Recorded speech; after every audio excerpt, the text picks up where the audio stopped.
So the topic today is Whitehall culture. Sometimes we get into kind of talking about what Whitehall is and our culture, but we're going to clearly define it.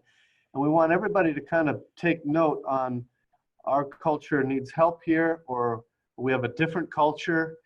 And sometimes our culture is slightly different than what you want based on the doctor's goals and vision. But I'd say 80% of it, most offices should be trying to align to.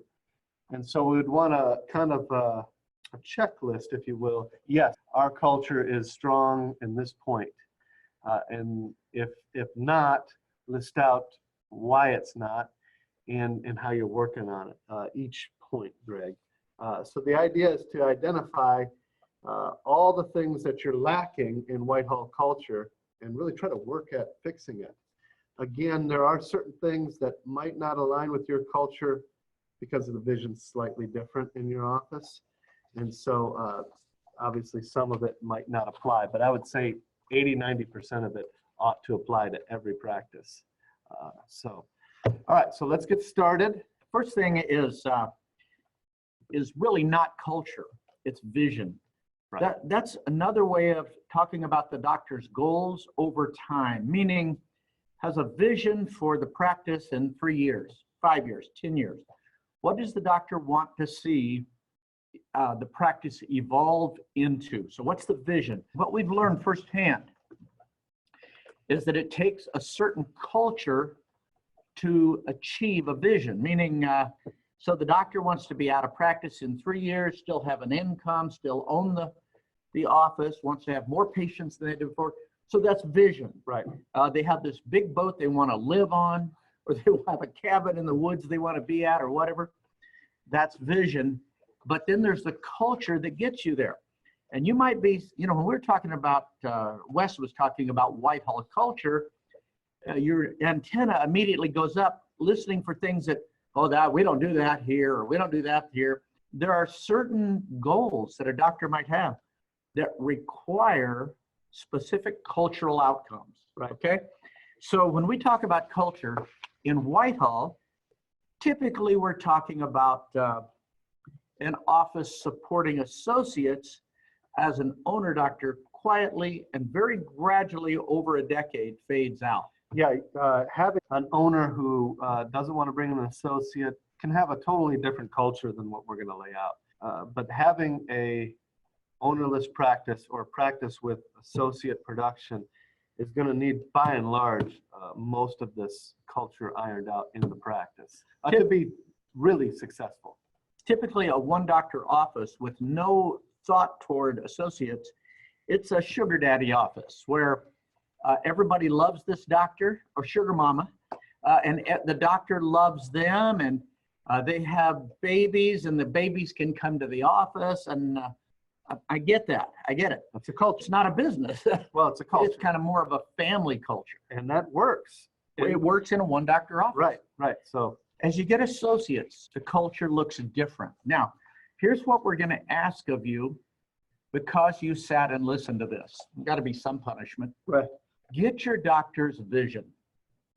And don't be surprised if it takes more than a week with him or her working on it every day. What do they want the practice to look like? How many patients do they want to be seeing? Where do they want them to come from? What kind of staff do they want to have? How do they want them to interact with each other? How do you want the associates structured? Are they employees? Are they how many partners? Hygienists working? Right. All that kind of stuff. All the things you want, okay? Here's the assignment. We're going to ask you to take the things that we cover in this presentation and build a culture. What we're going to present is a skeleton of the Whitehall culture. Which is the associate office. And you add or take away what you think will get you to your doctor's vision. All right, so what we have assigned, or what we're assigning, we'll wrap this up at the end, we're assigning you to write this down, the do's and don'ts of the practice that will get to your doctor's vision. All right, let's talk about culture. First of all, who are you? Who are the people that work with you? Who's your doctor? These are people that have, including yourself, an identity. What's your identity? Statistically, we're told that your identity is what you've come to believe. For example, when you were, at an earlier time in your life, you were physically assaulted by a tall person. Now you don't trust tall people. That's part of your identity. Maybe you had a bad encounter with a poor person or a rich person, and now that's another subgroup you don't trust. Our identities, now you could say, well, yeah, you could have these bad experiences, but you could learn to overcome some of them. Well, that's also part of your identity. Are you a person that can overcome things? Are you a person that carries around all these grudges? And sometimes this is referred to as baggage. What's the baggage you're carrying? All these traumas you've had, all these people you don't trust. Well, that's your identity and the identity of the people around you. Everybody's different. Okay, we've thrown you all in this practice. Now, what's the practice identity? What does the practice believe? Let me give you an example. A practice can have a bad experience with a sedation patient. The very first sedation ad they ever ran, a person came in wearing aluminum foil on their head, speaking in tongues, and talking into a cigarette lighter the whole time. In other words, sedation patients are crazy. Yeah. When we work with this person, they'll say, no, I tried that. It didn't work for us. We'll get that a lot. Yeah. No. So you kind of, one of the things you want that I would say fits into the Whitehall culture and hopefully yours is the can-do attitude. So many things that our successful offices do, there was a time they couldn't do them. They had issues, they had baggage, they had whatever. And over time, often forced by their overhead or something else, they were forced to finally come back to someone like us and say, hey, I tried marketing and it got crazy people, or I tried sedation and they're really nut jobs. They take 2 hours on the phone. So what's the identity of your practice? You know, I was in an office years ago, and this is back when they had shops that did printing for people. Now there's still a few Kinkos around, but you kind of do your own printing. But I went to this printing shop, and one of the things they did was they created plaques for people to put on walls, like in payments required at the time of service, the kind of things we put on our practice walls. And because they could make plaques cheap, their wall was covered with plaques that were literally a trail of drama that had come to their printing shop. Printing left more than 2 weeks will be shredded. Return checks will be prosecuted to the maximum of the law. No out-of-state checks allowed. Right. Yeah. And there was a long list. There was all these plaques that represented the trail of tears they had followed. All of their baggage was on the wall. Well, let me ask you about yours. What have you learned about patients? This is who you are. And so when you go to build a culture, my suggestion is you think in terms of the way you want it to be, not just the way that it is, where you look ruefully at insurance patients or sedation patients, or see if we can do something to increase your market share, we're going to win. And sometimes it's just knowing how to handle these. For example, at one time, one of the worst groups imaginable was Groupon patients. They would come in with all sorts of strange demands. We learned in time how to deal with Groupon patients, so they became great patients. Right. Open your mind a little. So you're going to be assigned to create your culture, to write it down. We're just going to put out some general cultural ideas, discuss them in order to stimulate ideas from you. And you're to decide, okay, no, that is our culture, or no, that's not our culture. We need to work on that. Let me start with a high note. Things that people that come into Whitehall and stay for a while finally have to embrace or deal with. And that is good staff. An office full of good staff will drive an associate practice to great success and profitability. Probably not. We've found that it takes incredibly motivated staff, ready to learn, interested in the outcome. In other words, fully engaged. That's what's required, because it's not uncommon to have an associate that's not fully engaged. Maybe they're clinically engaged, but not emotionally. Well, we have staff that have to fill in all these gaps that might be created. See, when you got the owner is the whole package. Emotional, clinical, he's all those things. Right. She's all those things. Number one, a good effort from staff is adequate when supporting associate doctors. The answer to that is false. That is not true. You have to have a bunch of excellent staff. You have to have invested staff. So you can have good staff or even great staff in your office, very capable, but if they're not fully invested in the practice, quite often we'll have Whitehall meetings and people will come. We can tell the practices where the whole staff is invested in growing the practice and being successful. They have a different way at the meeting as far as their interaction with us, the interaction with the whole group. You can see the difference, and that culture has to be there. You can't just have good staff. It's just not going to do Fully it. engaged. Fully engaged and thinking about new ways of doing things better, how to grow the practice. Everybody has to kind of be at that level, and that's the culture you want. You don't just want good staff. You want fully engaged staff. Something we've presented in the past, and I will call on it now, is this whole idea of marketing for associates. We spend several $100s getting the phone to ring. Phone's not answered right, people don't schedule. Phone's not answered well enough, people schedule and don't show up. They show up and they don't buy. They buy and they don't refer. In other words, there's this big fall off. Mm-hmm. And in a well-run associate practice, we're measuring and grading every one of those points of fall off. For example, in the Whitehall culture, we want 90% of the people that call to schedule. We want 90% to show up. We want 85% to buy dentistry. And we want at least half of them to refer. So, because there's people that won't refer no matter how good the experience was. You could give them $1,000 to refer, and that's just not in them. So those are a couple of the metrics. What I want to talk about now, and just you can gauge your culture by this, is the idea that patients don't have money for ideal treatment. You got that? Patients don't have money for ideal treatment. Let me give you an example of this. We had a doctor, Wes and I were coaching in Oregon, Eastern Oregon.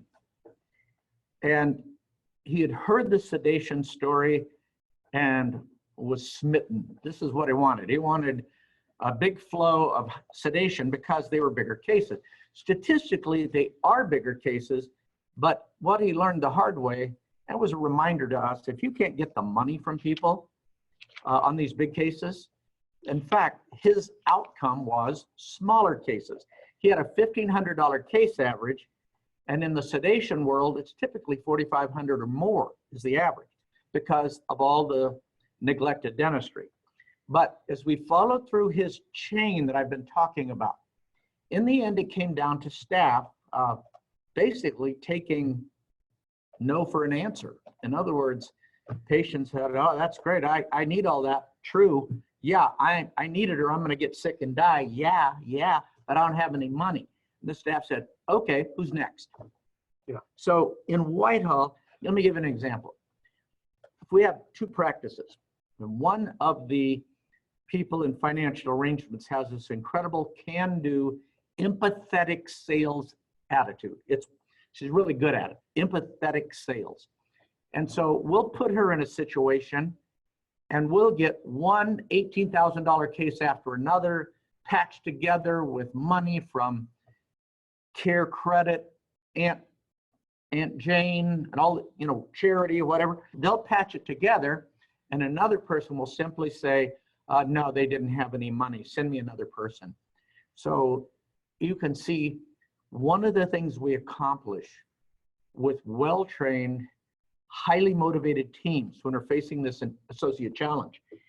If we can get money from people, for people, not just from people, but for people, to pay for their dentistry, if we can get that in our head, and I believe that that's the whole key, is in your head, there is a way people can pay.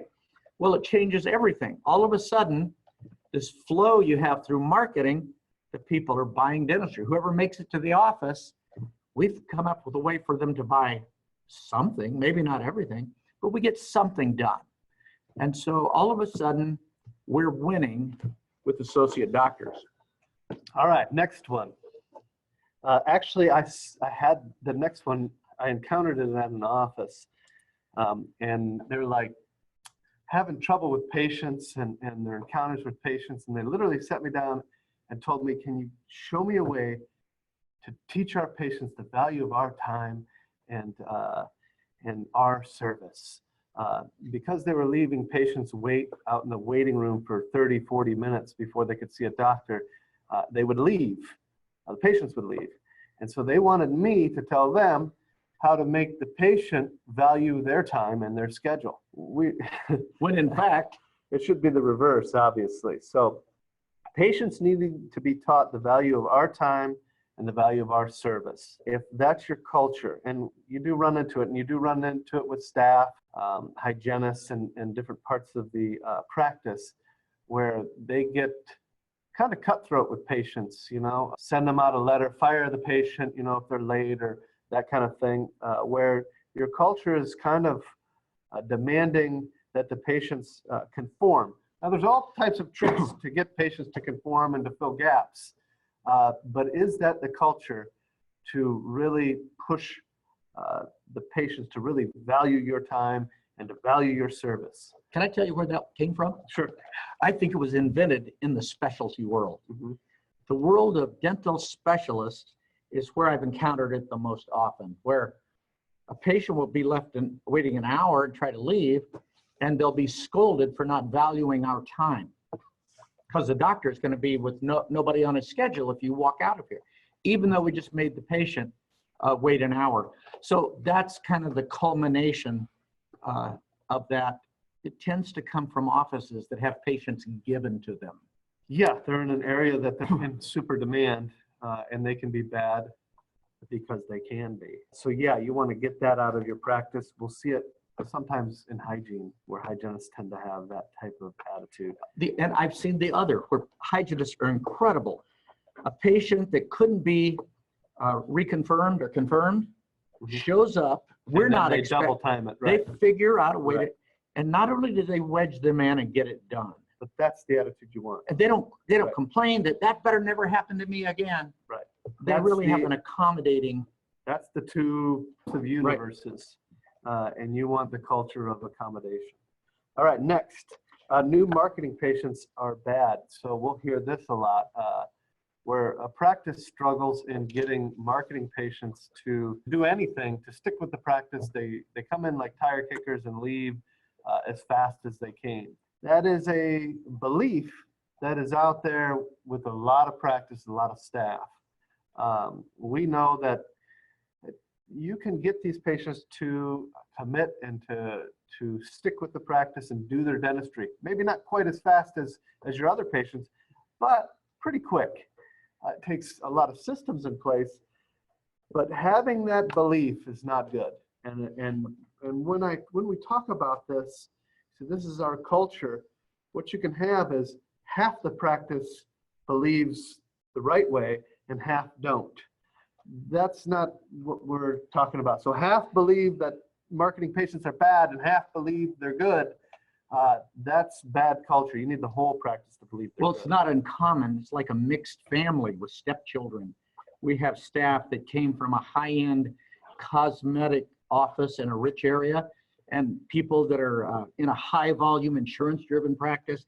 We throw them in together, and you better straighten it out, or one faction ends up sabotaging the whole process. Marketing patients require special systems. Yeah. They're unforgiving, meaning if you don't build a relationship with a marketing patient starting on the telephone when they call in, if you can't stop your day and sound like you've got time really to Get to know them. them, you're off on the wrong foot. You got a high likelihood of them not showing up, or showing up with a lot of skepticism. Yeah, and in the back, if you stick real clinical and don't build a relationship, kind of a personal relationship, you're going to struggle as well. All right. There's a lot that goes into it. We could spend the whole time just Yeah. talking about Oh, how we to could do go that. Yeah. a long time. But the belief has to be. Everybody's got to accept the idea that marketing patients are as valuable. In fact, the only difference between them and a strong referral usually is one trip to the office, and then they're all friends. Yep. Okay, next. Associate doctors are what they are. They come in, they're slow, they can't sell, they talk, all the bad things. And so you find yourself kind of taking what you get as an associate, especially if the staff are dealing with this, thinking, well, this person is a doctor, I am a lesser being, who am I to address that they go faster, because we want to do quality dentistry. And so there are definitely things that the owner doctor will have to address clinically. But I'd have to say, in offices we have where associates do 150 to 250,000 a month. That's big associate production, by the way. That's actually respectable for anybody. But those, if I showed you those associates, showed pictures of them to you with others, you couldn't pick them out of a group. In fact, my guess is you would think of our super producer associates as the least likely to succeed from their graduating class. Some of them are real non-assertive introverts, but they've been schooled to produce. For example, they get there and it's a given. They're going to go get sedation training. They're going to get faster. They're going to get better. They're going to wear loops. They're going to find all the canals. They're going to do everything right. They accept the challenge that they can learn stuff from the seasoned staff at the office. And you all have accepted that as part of your culture, that you have something to give to new doctors and to doctors coming into your practice.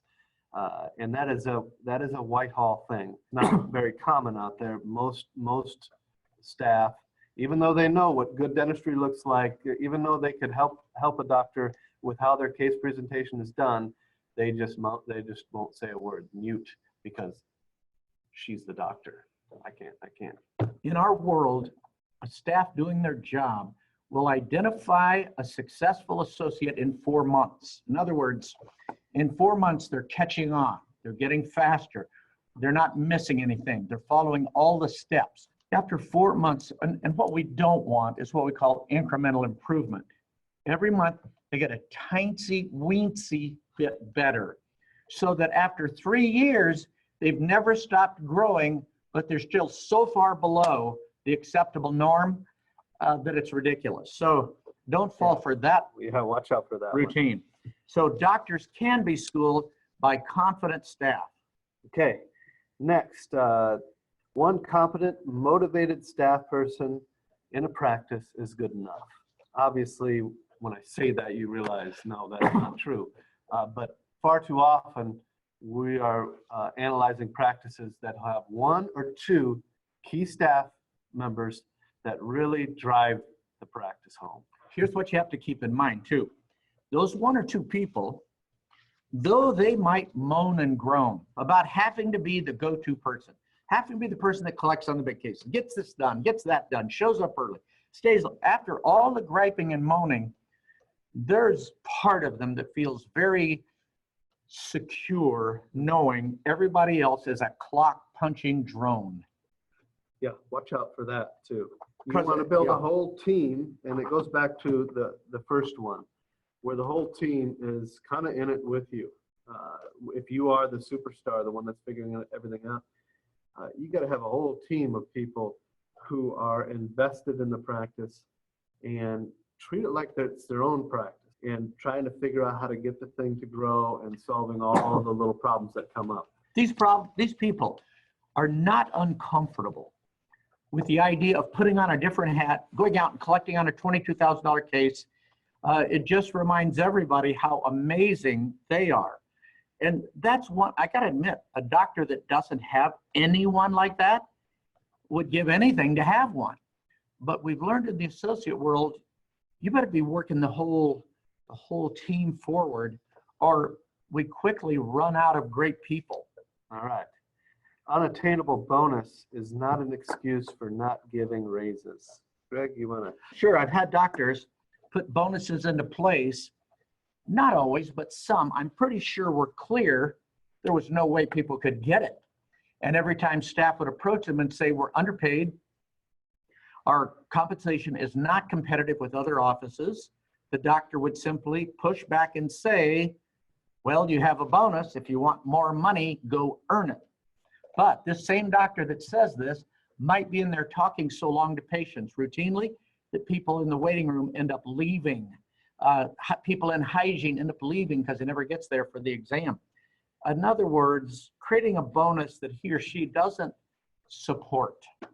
That is not a way. That's not a Whitehall That's culture. not a Whitehall culture. If you give people a bonus, doctors, you got to bend over backwards and smile like you've never smiled when they hit that bonus. I have doctors that when the staff hit bonus, break into tears. I mean, the tears coming down their face. And then staff, doctor, what's wrong?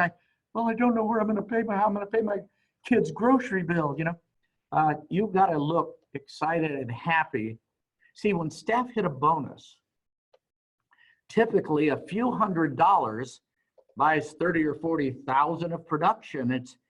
It's the best return on investment we've ever seen. You spend money on marketing, you could drop 10,000. If you don't know what you're doing, you get 3,000 back. Yeah. Unobtainable bonus.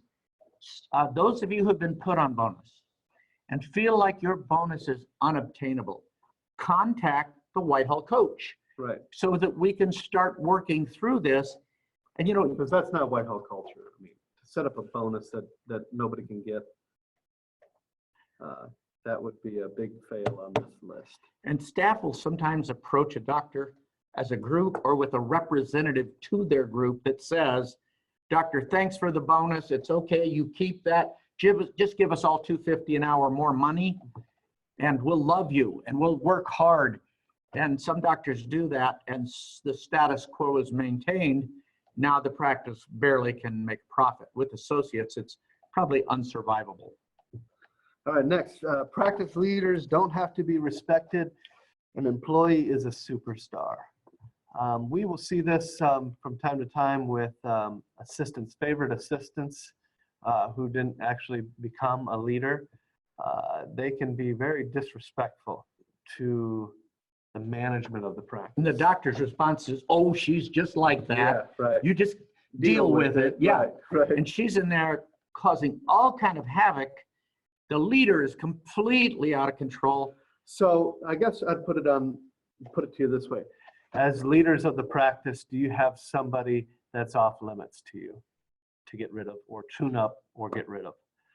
If you do, that would be something to put down on this list that, yeah, this is not part of our culture. This is not a business. We have off limits employees. They're underperforming. That would be a big no-no in the Whitehall practice.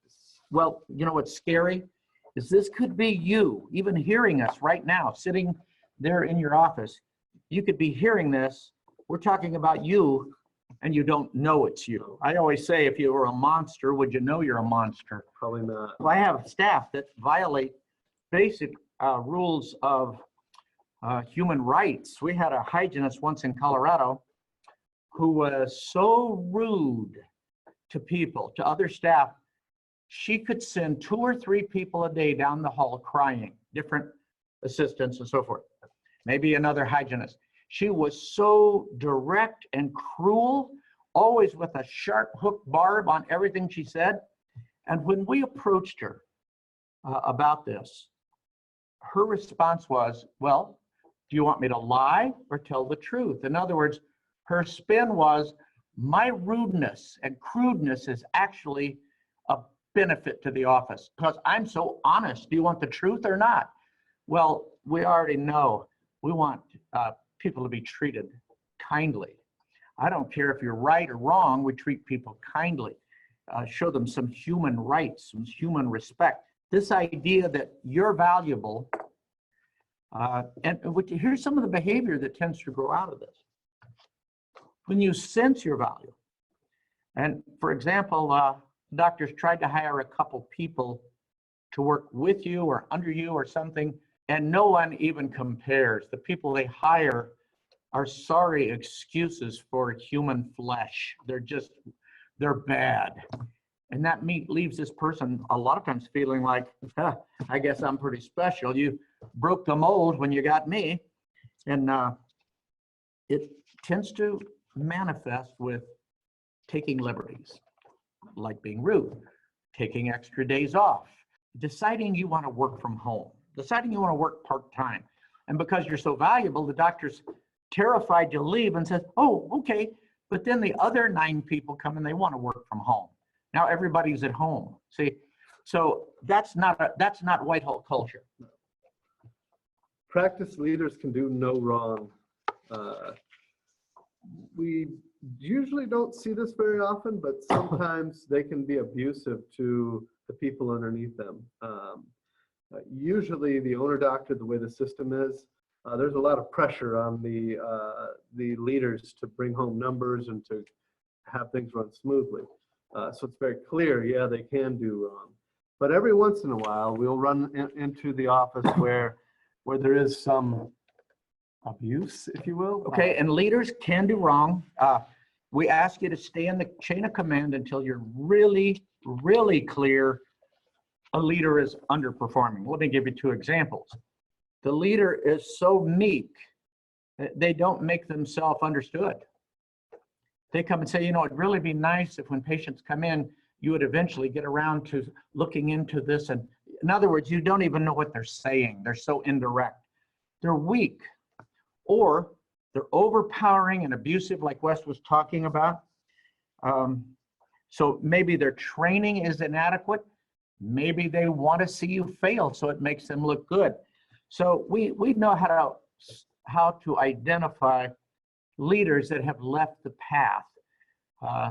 So yeah, leaders can do wrong. So don't get us wrong and think that anytime a leader does something, we support it blindly. We tend to, if they're enforcing culture, I have to say that. Mm-hmm. The next is the owner is not the problem, or is the problem. When we get down to the bottom of it, because some people tell us, I can't get the doctor out of his office. He's in there on the internet. I can't get him out. We run behind, people leave. Or he's talking to patients too long. There's all kinds of things that owners can. Right, talking politics, talking about his hobbies, talking about all these things that cause problems. I want you to know that we are fully aware of this. And if you think this is going on, we're aware it can happen. So let us know, let us address it in a very positive, supportive way. But a lot of times, well, half the time we found from our own experience, half the time we're just not doing what we've been asked to do. About half the time. And see, for a staff person, it's easy to push back when somebody comes to you for change. I want you to start doing this. I want you to memorize this paragraph of text. I want this. It's so easy to say, doctor, do you want me to collect the money or do you want me to memorize this text? And in other words, it's not hard to void off change. And sometimes we find that doctors are just beside themselves from their efforts, unsuccessful efforts to introduce changes and improvements.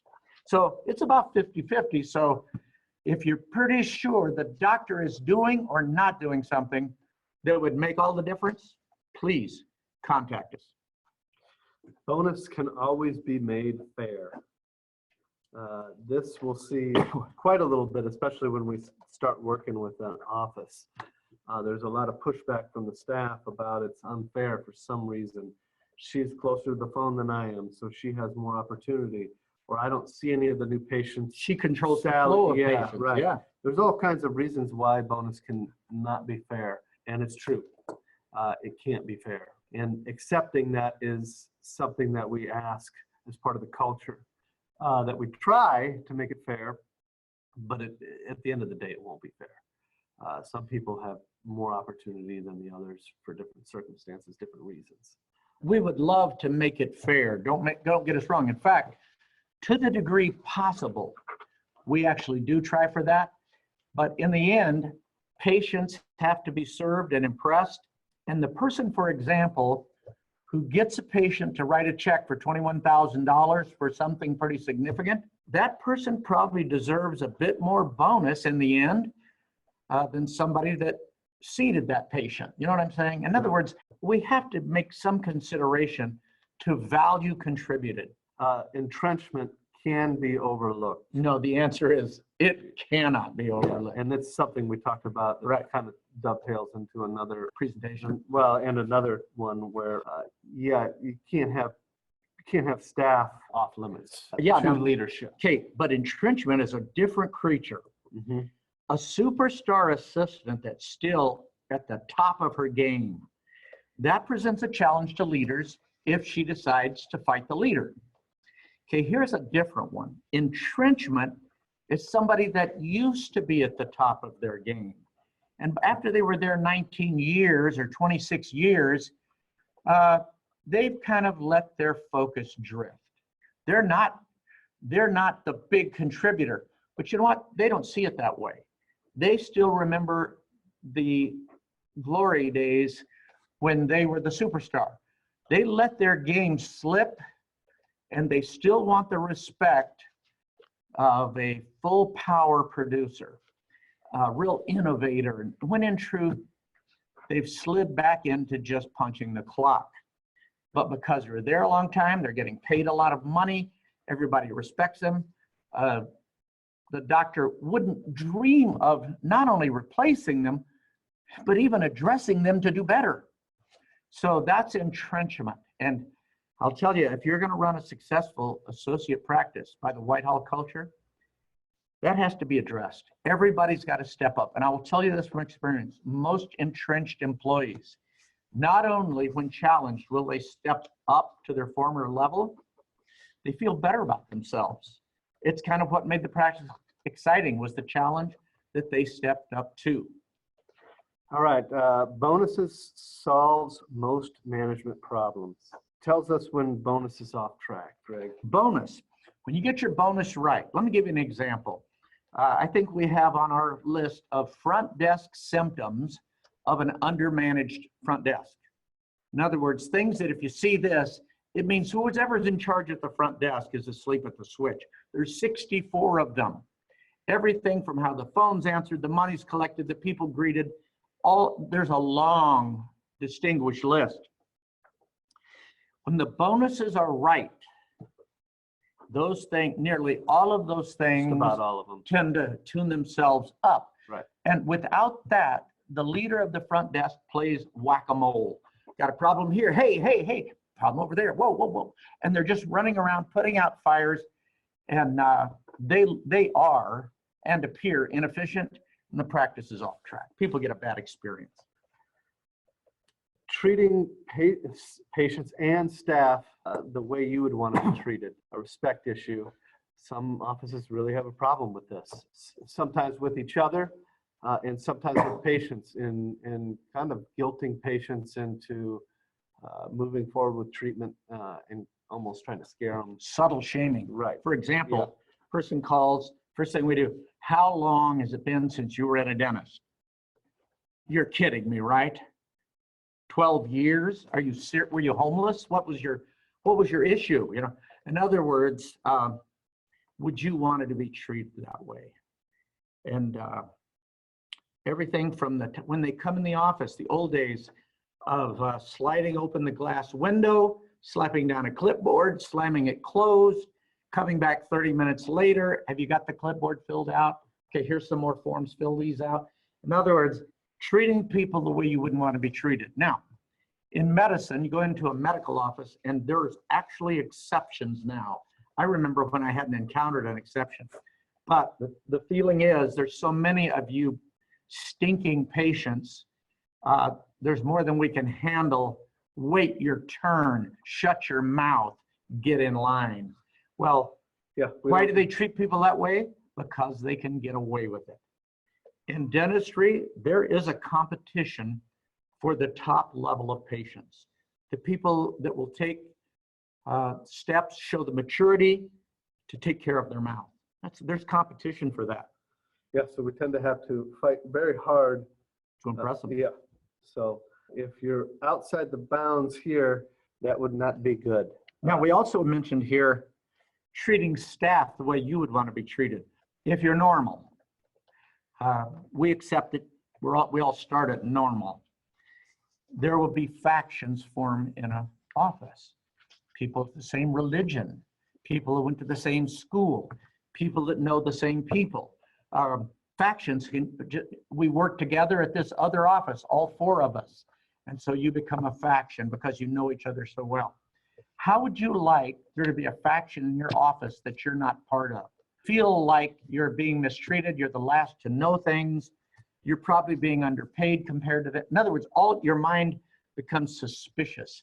Treat people the way you would want to be treated. And here's kind of the evolution, the culmination of this, is that these people, you have their back and they have your back. Patient comes in and starts giving somebody at the front desk grief. All of a sudden, that patient is surrounded by 6 people wanting to know what's going on. Another, it's kind of like police. When one of them calls in for backup, there's 30 police cars with lights flashing. Do you treat your staff like you're all on the same team, or is there a hygiene team that is cloistered off by itself? Is there the front desk clique and the assistant faction? Well, it's not uncommon for one of the strongest factions to be assistants. They work right next to the doctor. The doctor's life depends on them. And the doctor values them incredibly high. Hygienists are back there kind of doing their own thing, but the front desk a lot of times feels secondary to assistants. Make sure that everybody feels important. Granted, assistants a lot of times know a lot of technical nomenclature that the front desk doesn't know or doesn't know yet. Everybody, this is a team. Everybody's one team, and let's all get together on it. This next one is probably my favorite. Small and large nonsensical requests by the doctors should be accommodated. This is how you show respect to your doctor. Yeah. I mean, we see it all the time. You know, the doctors will ask for certain things that Can you have gloves on my tray when I'm walking in? Sometimes bizarre even. Obviously, most offices try to accommodate the doctor, but some don't, you know. But yeah, we'll see that quite a little bit where doctors will recommend strange requests. Yeah, have the tray ready completely. I don't want to have to ask for something halfway through. You knew this was a molar endo when we started. I wouldn't call that nonsensical. That would be a normal request. No, I agree with you. But some people decide to classify it true, you can, so I don't have to do it. Yeah. So like this, a little jab at your doctor. It says, any chance you could put the gloves on the tray? And so we press for that for say 2 or 3 weeks. Finally, there's 1 glove on the tray. Can we put 2 gloves on the tray? These simple things. If the doctor asks for it, do it. Build it in. Right. All right. Making the practice a great place to work. Don't get stuck in crazy. You want to have an environment that is that people enjoy, that staff enjoy and want to stay, and they like the practice environment. If you're not there, you need to get there. Let me give you an example. Everybody gets along pretty good. Kind of a top flight staff. Everybody's working real hard. The marketing's working. All of a sudden, we're so busy. We're going for bonus. It's crazy. And we need 3 more staff. We need another hygienist, another assistant, another front desk.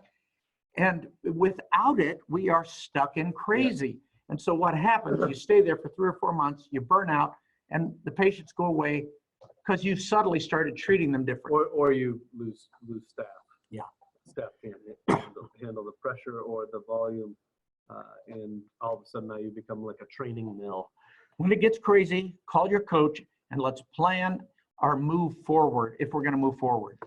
All right, so you got your assignment. Kind of go through this and see where you're deficient on and what you need to work on in your practice. Some will require your doctors to stand by you on fixing some of these issues. Some you can do yourself. But definitely turn it into your coach and let's start getting working on it. Okay, thanks for listening, and we will tune out and see you next time.